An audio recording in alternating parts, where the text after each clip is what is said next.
The door slammed shut behind us, and in the sudden dark, I realized the scariest thing about being trapped with Ethan Hayes was not that no one could hear us, but that for the first time in 8 years, there was nowhere left for either of us to run.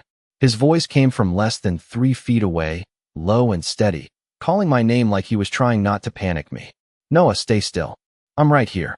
I hated how those 4 words went straight through my chest. I hated how my body knew him before my mind could argue. The clean cedar scent of him cutting through dust, cardboard, old paint, and rainwater leaking somewhere behind the basement wall. 6 hours earlier, I had been standing in his apartment with a roll of packing tape between my teeth, pretending this was just another Saturday favor between best friends. Ethan was moving out of our building by morning. That was what he said, simple as a weather report. New place, fresh start, maybe a better commute. Even though he worked remote 3 days a week and the new apartment was 40 minutes farther from downtown. I did not ask questions. I made jokes instead, because jokes were safer than begging your alpha best friend not to leave. His living room looked wrong without the mess. The couch where we had watched bad horror movies until 2 a.m. was stripped bare. The bookshelf where he kept my favorite novels was half empty. The kitchen counter no longer had the chipped blue mug I bought him at a gas station outside Denver on our first road trip after college. Everything was going into boxes, and every box felt like a small, quiet funeral for a version of us I had been too scared to name. Ethan moved with careful efficiency, sleeves pushed to his elbows, dark blonde hair falling into his eyes whenever he bent to lift something heavy. White cardboard scraped against hardwood. Tape hissed. Rain tapped the windows like impatient fingers. I kept smiling until my cheeks hurt. When he handed me a hoodie I had borrowed so many times it smelled more like a shared memory than clothing, he paused for half a second too long. "You can keep that," he said. I laughed and told him he was only saying that because he did not want to. "Pack it." He did not laugh back. Around 5, the storm got worse, turning the sky the color of wet concrete. The power flickered once, then twice. Ethan said there was one last storage bin in the basement, mostly winter gear and some old college stuff. I followed him because that was what I had always done. I followed him into grocery stores, into coffee shops, into stupid decisions, into years of almost saying what I felt and swallowing it at the last second. The basement smelled cold and metallic, with rows of storage cages and one narrow hallway lit by buzzing fluorescent strips. Ethan found the bin behind a stack of broken folding chairs. I was reaching for it when the lights snapped out completely. A red emergency bulb blinked on above the door, and then the lock clicked. Not softly, not politely. It clicked like a verdict. Ethan tried the handle. Once, twice. Then his shoulders went still. "The security system must have reset," he said. I pulled out my phone. No service. He checked his. Nothing. For a moment, neither of us spoke. The storm rumbled overhead, distant but heavy, and the walls seemed to press closer. I told myself I was fine. I was 26 years old, not a scared kid. I was not going to fall apart because of a locked basement door and one alpha standing too close. But then Ethan turned toward me, and the red light caught the side of his face, softening every sharp line I knew by heart. His scent wrapped around me, familiar and warm, and something inside me cracked. Because tomorrow morning, if this door had not trapped us, he would have walked out of my life with a smile and a cardboard box, and I would have let him. I told myself to breathe before Ethan had to remind me, but my lungs did not seem to remember how. The storage room was maybe 12 feet wide and 18 feet long, a concrete box filled with metal shelves, old paint cans, Christmas decorations, broken lamps, and the kind of forgotten furniture people promised they would fix someday. The red emergency light blinked every few seconds, turning Ethan into a shadow and then a man again, over and over, like the room could not decide if he was my rescue or the reason I was falling apart. He tried the door again, slower this time, one hand braced against the frame. It did not move. He checked the keypad beside it, but the little screen was dead. The storm must have knocked out the main power and triggered the fire lock, he said, careful and calm. The voice he used when I got overwhelmed in crowded places and pretended I was just tired. "Maintenance will notice. Someone will get us out." I nodded like I believed him. My phone still showed no service. One useless bar appeared for half a second, then disappeared, cruel as a joke. Ethan turned his flashlight on, angling it away from my face so it would not hurt my eyes. Even trapped in a basement during the worst storm of the season, he was still thinking about small kindnesses, and that made everything worse. I moved toward the storage bin because doing something felt safer than feeling everything. The lid had a strip of masking tape across it with Ethan's handwriting on the top. College stuff. Do not pack. I stared at those 3 words until they blurred. Do not pack. Not throw away. Not donate. Do not pack. As if even he had one box he could not bring himself to move. Ethan noticed where I was looking. Noah, leave that one. His voice was gentle, but there was a tightness under it that made me look up. Why? It is just old stuff, right? He did not answer fast enough. That was the problem with knowing someone for 8 years. Silence had a shape.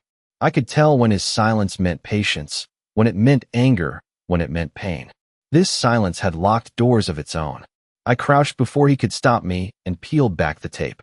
Inside were things I recognized immediately. The red knit scarf I lost during our first winter in Chicago, a movie ticket from a midnight showing where I fell asleep on his shoulder, a cheap plastic keychain shaped like a pine tree from the Denver gas station where I bought him that blue mug. Underneath it all was a hoodie folded so carefully it looked almost sacred. Mine. Or it used to be. I gave it to him sophomore year after he spilled coffee on his shirt before a presentation. He told me he had lost it. My throat tightened. Ethan stood a few feet away, not moving, not explaining. The storm rolled above us, and for a moment the whole building seemed to exhale.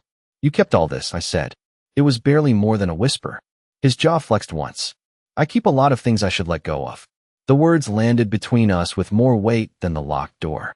I looked down again because looking at him felt dangerous. Beneath the hoodie was an envelope, bent at the corner, with his name printed across the front. I knew I should not touch it. I knew privacy mattered, especially his, because Ethan Hayes had always built walls politely enough that people mistook them for manners. But the envelope had already slipped open, and the first line showed in the flashlight beam. We regret to inform you. My stomach dropped. This was not a lease transfer. This was not a new job. This was a rejection letter dated 3 weeks ago. I lifted my eyes to him slowly. Ethan, I said, trying to keep my voice steady, why are you really leaving? For the first time since the door locked, he looked afraid. Ethan looked at the letter in my hand like it had betrayed him by being found, and in the red emergency light, the confident alpha I had leaned on for nearly a decade seemed suddenly younger, almost breakable. He reached for the envelope, then stopped before his fingers touched mine. Even now, even cornered by concrete walls and a storm that shook the pipes above us, he was careful not to take anything from me by force, not the paper, not the answer, not the space between us. I handed it back because my hands were starting to tremble, and I hated that he noticed. He folded the rejection letter once, slowly, and slipped it into the pocket of his coat. For a few seconds, the only sounds were rainwater ticking somewhere in the ceiling and the soft buzz of the emergency bulb. Then he said, I was not leaving for a job.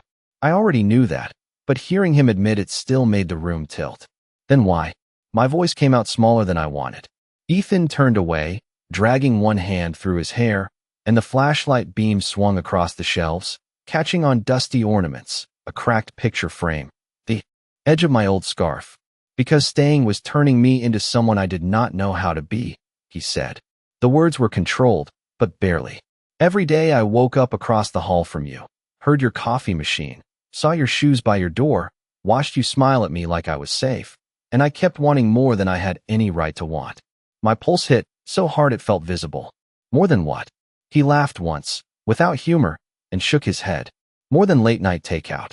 More than being your emergency contact.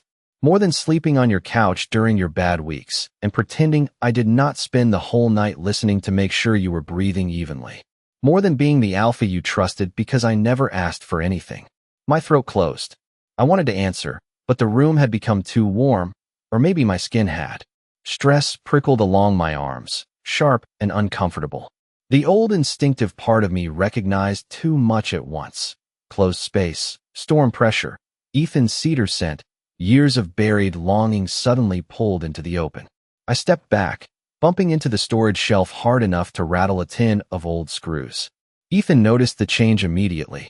His expression shifted from confession to concern. Noah, are you okay? I nodded too fast. Fine. I am fine. That was a lie so obvious even the concrete walls seemed unconvinced. My suppressants had always worked well enough, but stress had a way of finding the weak seams. It was not desire that scared me. It was vulnerability. It was my body announcing feelings my mouth had spent years hiding. Ethan took one step back instead of forward. Then another. He removed his coat and held it out at arm's length, eyes lowered, giving me the choice. Take this. It might help with the cold. I almost laughed because we both knew I was not cold, but the kindness in his voice broke something softer than fear. I took the coat and wrapped it around my shoulders. It smelled like him, yes, but also like rain, laundry soap, and the quiet apartment mornings I had mistaken for forever. Ethan sat on the floor across from me, leaving 6 feet of space between us in a room that barely had any space to spare. He placed the flashlight between us like a small campfire. I am sorry, he said. Not because I love you. I am not sorry for that anymore. I am sorry I decided for both of us that leaving would hurt less. The word love did not explode. It settled. Heavy, warm, impossible to ignore. I sank down against the shelf, his coat around me, my old scarf in the open box beside my knee, and realized Ethan had not been packing his life away. He had been packing every piece of me he was too afraid to keep. For a long moment, I could not look at him. The word love kept moving through the room like the echo of thunder, soft at first, then louder every time my heart answered it. Ethan sat across from me with his back against a dented filing cabinet, knees bent, hands open on the floor where I could see them. 6 feet had never felt so far and so merciful at the same time. He was giving me room to reject him, to breathe, to hate him if I needed to, and somehow that hurt more than if he had demanded an answer. The coat around my shoulders was too big, the sleeves hanging past my fingers, warm from the memory of him. I pressed the fabric against my chest and tried to gather myself into something steady. You love me, I said at last. It was not a question, but Ethan answered anyway. Yes. His voice did not shake. It should have made him look braver, but all I saw was the exhaustion underneath, the years it must have taken to carry that truth quietly. Since when? He looked down at the flashlight between us, its pale circle of light touching the edge of my sneaker and the toe of his boot, almost meeting in the middle. Since the Denver trip, he said. Maybe before. I think I knew for sure when you fell asleep in the passenger seat somewhere outside Omaha with powdered sugar on your sweatshirt from those gas station donuts. And I realized I had driven an extra 120 miles just because I did not want the day to end. My breath caught, because I remembered that day perfectly. The rain had cleared by sunset. Ethan had bought terrible coffee. I had pretended not to notice that he kept checking the rearview mirror just to see if I was still asleep. I thought I was the only one who saved moments like that. A small, sad smile crossed his face. Noah, I built a whole life out of moments like that.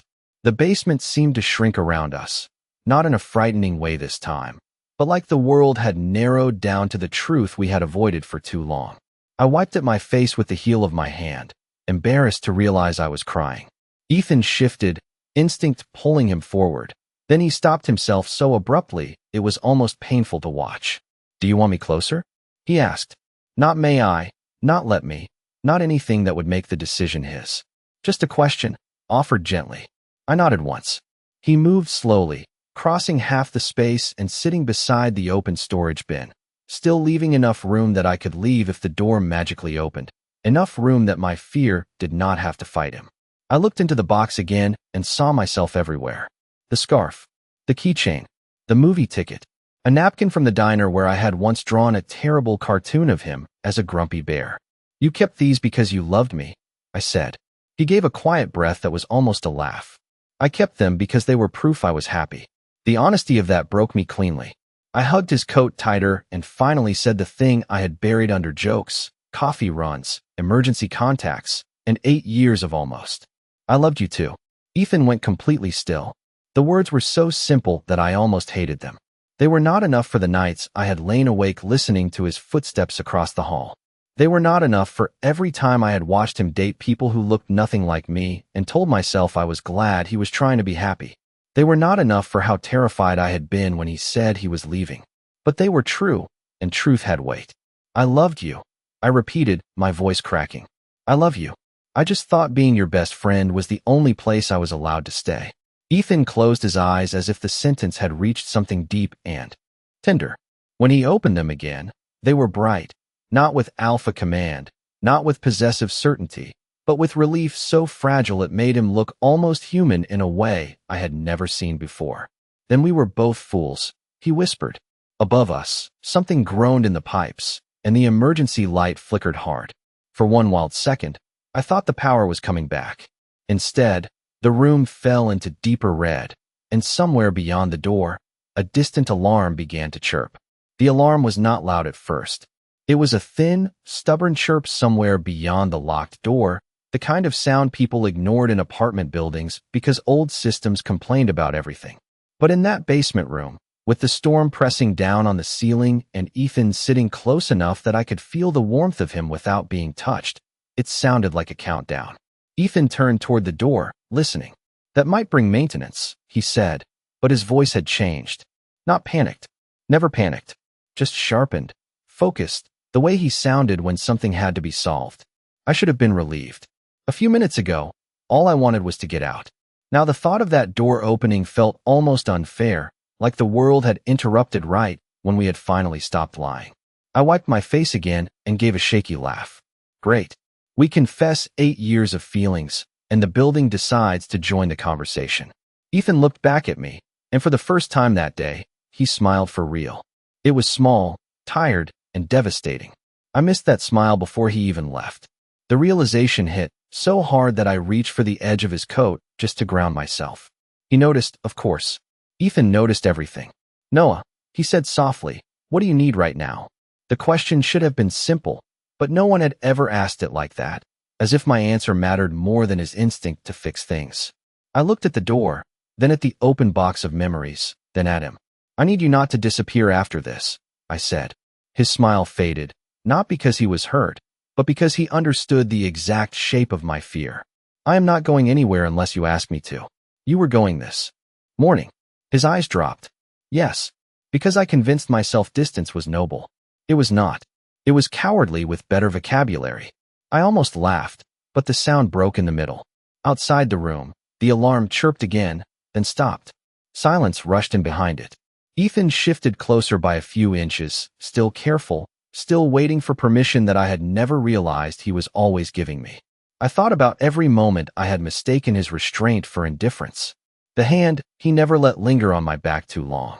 The couch cushion he always left between us during movie nights. The way he stepped into hallways before my heat weeks, leaving groceries at my door with notes written in his neat, practical handwriting. "Soup.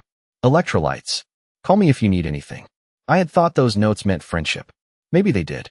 Maybe the most painful kind of love was the one disciplined enough to look like safety. I reached across the small space and touched his sleeve with 2 fingers. Ethan went completely still again, like even that gentle contact was something precious. "You can sit closer," I said. He moved beside me slowly until our shoulders almost touched. Not pressed, not claiming, just there. Solid, present. I leaned my head back against the shelf and stared at the red light above us. I was scared that if I told you, I would lose my best friend. Ethan exhaled. "I was scared that if I told you, I would become another alpha who wanted too much from you." That made me turn. "You never made me feel trapped," I said. "Not once." He looked at the locked door, and one eyebrow lifted with quiet irony. Poor timing for that statement. This time I did laugh, and the sound was real enough to loosen something in my chest. The building creaked. Rain hammered the high basement window, a small rectangle of black glass near the ceiling. Somewhere far away, a muffled voice called out, but we could not make out the words. Ethan stood immediately, then paused and looked down at me. "I am going to answer them," he said. "I know." His expression softened. "I know you know. I just want to keep saying things clearly." That sentence stayed with me as he crossed to the door and knocked. 3 times, firm and controlled. "We are in here," he called. 2 residents locked in storage room B. No injuries. My name is Ethan Hayes. The professional steadiness of him should have comforted me, but all I could see was the box at my feet, the life he had almost carried away, and the future balanced on the other side of one locked door. A voice shouted back, distant and distorted, telling us to stay put. Ethan turned around, and in the red light, he looked less like someone leaving and more like someone waiting to be invited home. The voice beyond the door belonged to Mr. Alvarez, the night superintendent, though the metal between us made him sound miles away. He told us the storm had knocked out the main panel, and the automatic lock needed a manual reset from the utility room. It would take a few minutes, maybe more. Ethan thanked him with the same calm courtesy he used with bank tellers and tired baristas, then stepped back from the door. "A few minutes," he said. I looked at the open storage bin, the hoodie, the scarf, the envelope in his coat pocket, and understood that a few minutes could still change an entire life if the truth was brave enough to survive them. Ethan returned to the floor beside me, leaving the flashlight pointed toward the ceiling so the room glowed softer now, less like an emergency and more like a memory developing in slow motion. "Are you still feeling overwhelmed?" he asked. "A little," I admitted, "but not because of the room." His gaze found mine, steady and careful. "Because of me? Because of us," I said, and the word us felt so new that it almost did not belong in my mouth. Ethan looked down at his hands. "I need you to know something before that door opens." I nodded, though my chest tightened. He took a breath, slow enough that I could follow it with my own. "I am not asking you to solve this tonight. I am not asking you to forgive me for trying to leave. I am not asking you to become anything, because I confessed first. You are my best friend before anything else, Noah. If all you want tomorrow is space and coffee and pretending I did not cry in a basement storage room, I will respect that." I stared at him. "You have not cried." His mouth pulled into a tired smile. "I am working very hard on my public image." That should have been funny, and it was, but it also made my eyes burn again because he was still trying to give me an exit even after I had already reached for him. I shifted closer until our shoulders touched, lightly, naturally, like two sentences finally meeting at the same period. He did not move, but I felt the breath leave him. "I do not want to pretend," I said. "Not anymore. I am tired of turning everything into a joke so you will not notice I am scared." Ethan looked at me then, really looked, as if some door inside him had opened wider than the one keeping us trapped. "What are you scared of right now?" he asked. "That if we become something more, and it goes wrong, I lose the safest person I have ever known." His expression softened with a sadness that did not pity me. "I cannot promise we will never hurt each other by mistake. People do, even careful people. But I can promise I will not disappear when things get hard. I will talk. I will listen. I will stay unless staying is no longer kind to you."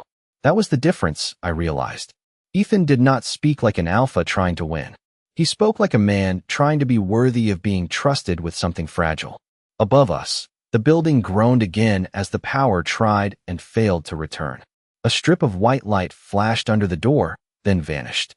Mr. Alvarez shouted that he was getting the override key. Ethan glanced toward the sound, but I caught his sleeve before he could stand. "Wait," I said. He looked back immediately. The old fear rose in me, the instinct to hide behind timing, behind emergencies, behind tomorrow. But there was no more tomorrow big enough to hide in. I pointed at the storage bin. "When we get out, are you still moving?" He went very still. The question was simple. The answer was not. "Finally," he said, "I signed a short-term lease across town because I thought leaving was the responsible thing to do. I can break it. I can lose the deposit. It is just money." I shook my head. "That is not what I asked." "I know."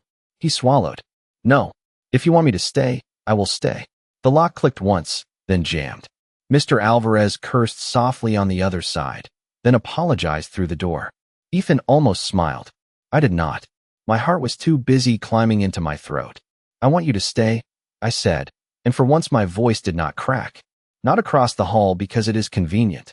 Not as my emergency contact because we are used to it. I want you to stay because you want me and because I want you back." Ethan closed his eyes for 1 second, like he was memorizing the sound of it. When he opened them, the lock clicked again, louder this time, and the door began to open. The door opened only 12 inches at first, just enough for a wedge of hallway light to spill across the concrete floor and turn the dust in the air into gold. For one strange second, neither of us moved. After all that panic, after all that truth, freedom looked too bright. Mr. Alvarez peered through the gap with a flashlight in one hand and a ring of keys in the other, rainwater dripping from the shoulders of his navy building jacket. "You two all right in there?" he asked, breathless from running down 3 flights of stairs. Ethan stood first, but he did not step in front of me like I needed hiding. He turned and offered me his hand, palm up, quiet and steady, letting me decide what the hallway would see. I looked at that hand and thought about 8 years of almost touching too long. almost saying stay, almost understanding that the safest place in my life had never been across the hall from Ethan Hayes. It had been beside him. I put my hand in his. His fingers closed around mine with careful warmth, not tight enough to trap, only enough to promise he was really there. Mr. Alvarez looked from our joined hands to Ethan's coat around my shoulders, then politely pretended to notice nothing except the broken lock. Good thing you called out when you did, he said. Main system is still down. Could have been stuck a while. Ethan glanced at me, and something soft passed through his face. We were, he said, just not the way Mr. Alvarez meant. We stepped into the hallway together. The air outside the storage room felt colder, sharper, ordinary in a way that made everything that had happened inside seem almost impossible. The storm was still shaking the building, but the emergency lights along the basement corridor were brighter now, blinking in a tired rhythm. I expected embarrassment to hit me. I expected to let go of Ethan's hand the moment another person could see us. Instead, I held on tighter. Ethan noticed, because of course he did, but he only looked down at our hands and breathed out like a man who had been waiting years for something simple. Upstairs, his apartment was exactly as we had left it. Boxes stacked against the wall, tape gun on the counter, takeout containers from lunch beside 2 untouched bottles of water. The place looked half erased. Curtains down, pictures wrapped in towels, books missing from shelves. A home paused between leaving and staying. I stood in the doorway, still wearing his coat, and suddenly felt the weight of the question we had not answered yet. It was one thing to confess in the dark. It was another to stand in the harsh white glow of a kitchen light and decide what morning would look like. Ethan walked to the biggest stack of boxes and placed his hand on the top one. His moving truck is supposed to come at 8, I said. Ethan nodded. 8 in the morning. You paid the deposit. Yes. You signed the lease. Yes. You told everyone you were ready for a fresh start. His mouth tightened. Yes. Then he looked at me, and for once, there was no wall in his eyes. I was wrong about what fresh meant. I thought it meant leaving before wanting you became unbearable. Now I think it means telling the truth and letting you choose whether I get to stay in your life differently. My chest hurt in that deep, clean way pain sometimes feels right before it becomes relief. I crossed the room slowly, stepping around a box labeled kitchen, another labeled coats, another labeled donate, until I stood in front of him. I touched the cardboard beneath his hand. Then we should unpack, I said. Not everything tonight. Just enough that this place stops looking like goodbye. Ethan looked down at the box, then back at me. His eyes were bright again, and this time he did not hide it behind a joke. What should we start with? He asked. I looked toward the storage bin he had brought up from the basement, the one full of every little piece of me he had kept when he thought he had no right to keep me. That one, I said. The box you were never really going to pack. A quiet laugh left him, softer than rain against the window. He carried it to the coffee table and opened it between us like a time capsule. The scarf came out first, then the keychain, then the diner napkin with my terrible bear drawing. Ethan smoothed it carefully with one finger, smiling like it was art. I sat beside him on the floor, close enough for our shoulders to touch. Outside, the storm kept moving east across the city. Inside, Ethan handed me back my old hoodie and said, I told you I lost this because I was afraid you would ask why I slept with it during hard weeks. I held the fabric in my lap and whispered, I would have told you to keep it. He looked at me then, and the apartment no longer felt empty.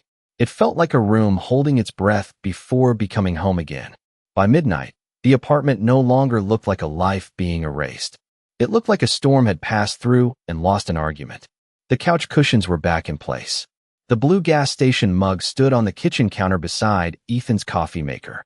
3 books returned to the shelf, not because they belonged there first, but because I chose them first. The poetry collection he pretended not to like, the paperback mystery I had spilled soup on, and the travel guide to Colorado with a receipt still tucked between the pages from the year we drove west and convinced ourselves the mountains were the reason we felt breathless. Ethan did not rush me. That was the thing I kept noticing now that the truth was out. He did not turn confession into pressure. He did not turn my hand in his into a claim. He let the night unfold one small choice at a time, and every choice made the room warmer. We sat on the floor with the storage bin between us, passing memories back and forth like fragile glass. At 1 in the morning, the rain softened. At 2, Mr. Alvarez knocked to tell us the main power was stable again. then glanced at the half-unpacked living room and smiled like a man wise enough not to ask questions. At 3, Ethan found the diner napkin with the grumpy bear drawing and taped it to the refrigerator like it was a family photograph. I laughed, but my chest ached. "You are really keeping that there?" I asked. He looked at it, then at me. "I should have put it there years ago." The answer was gentle, but it opened a door inside me I had not realized was still closed. Years ago, we had lost so much time to fear wearing the costume of friendship. I stood by the refrigerator, fingers curled around the sleeve of his coat, and the worry came back without warning. What happens when the sun comes up? Ethan's expression changed immediately, not alarmed, but attentive. The question had been waiting in me since the basement. Night made honesty feel possible. Locked rooms made courage feel urgent. But morning had schedules, leases, moving trucks, neighbors, rent, groceries, and the terrible normal weight of real life. Ethan stepped closer, stopping an arm's length away. "In the morning," he said, "I call the moving company and cancel the truck. Then I call the landlord across town and ask how expensive it is to admit I made a foolish decision. Then I make coffee in that ugly blue mug and ask if you still want to come over for breakfast." I swallowed hard. "That sounds too easy." "It will not be easy," he said, "but it can be simple." Those were not the same thing, and somehow that made me believe him more. I looked around the apartment, at the boxes still sealed, at the ones we had opened, at the empty places on the wall waiting for pictures to return. "And us?" I asked. "What happens to us in the morning?" For the first time that night, Ethan looked down as if the answer mattered too much to risk saying carelessly. Then he met my eyes. "We do not rush. We do not pretend. We learn how to be honest while still being careful with each other. If you want a date, I ask you properly. If you want time, I give you time. If you want to stay best friends while we figure out what else we are becoming, I will do that too." My throat tightened. "You make it sound like I get to choose everything." His face softened. "No, I get to choose too. And I choose to stay." The words settled deeper than any promise shouted in desperation could have. Outside, the last of the storm moved away from the city, leaving the windows streaked with rain and the streetlights glowing gold on wet pavement. I reached for the blue mug on the counter and placed it in his hands. "Then make me coffee in the morning," I said. Ethan held the mug like it had become something sacred. At 8 sharp, his phone rang. The moving truck was downstairs. The phone rang 3 times before Ethan answered, and I watched the last piece of his old plan try to pull him back into it. Morning light filled the apartment in pale strips, catching on half-open boxes, rain-streaked windows, and the blue mug waiting beside the coffee maker. Ethan stood in the middle of the living room with tired eyes, wrinkled sleeves, and a voice so calm it made my hands stop shaking. "Good morning. This is Ethan Hayes. I need to cancel the move scheduled for 8 today." There was a pause. The person on the other end must have asked if he wanted to reschedule, because Ethan looked at me then, and something like wonder crossed his face. "No," he said. "Not reschedule. Cancel. I am staying." 2 simple words. I am staying. They moved through the apartment differently than love had moved through the basement. Love had been a confession in the dark. Staying was proof in daylight. He listened for another minute, agreed to the fee, thanked the dispatcher, and hung up. For a second, neither of us spoke. Down on the street, a truck engine idled beneath the window, then slowly pulled away from the curb. The sound faded block by block until the apartment was quiet again. Ethan looked at the closed door as if he had just watched another version of himself leave without him. Then he turned back to me. "I lost the deposit," he said. "I think I gained breakfast," I answered. His laugh came out soft and surprised, and it made the whole room feel less fragile. We made coffee like people learning a new language with familiar hands. I filled the water tank. He measured the grounds. I found 2 plates while he rescued the bagels from a box labeled kitchen, but somehow full of winter socks. Nothing dramatic happened. No grand speech. No sudden music. Just the ordinary grace of 2 people moving through the same small space without hiding what it meant. That was what made it feel real. Later, we sat on the floor beside the coffee table because the chairs were still buried behind boxes. The blue mug was in Ethan's hand. My old hoodie was folded between us, no longer a secret, no longer a relic of everything unsaid.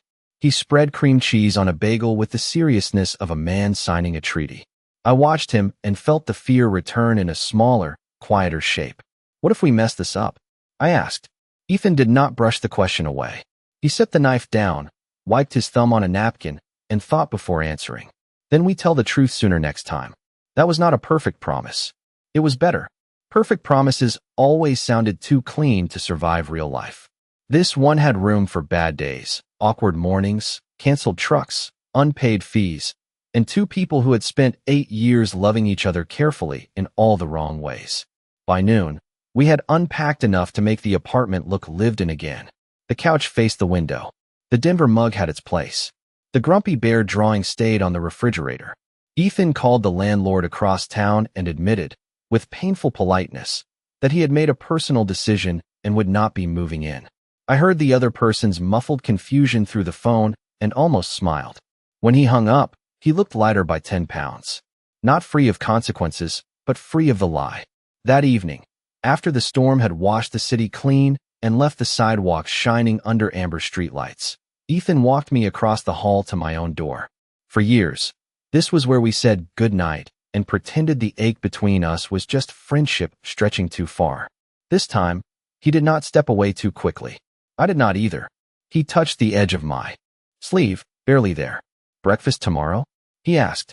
I looked past him at his apartment, warm with lamps, half-unpacked boxes, and the strange new shape of hope.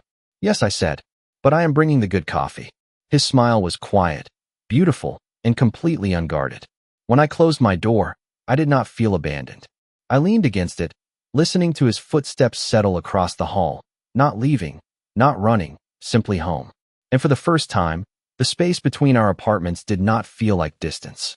It felt like a beginning.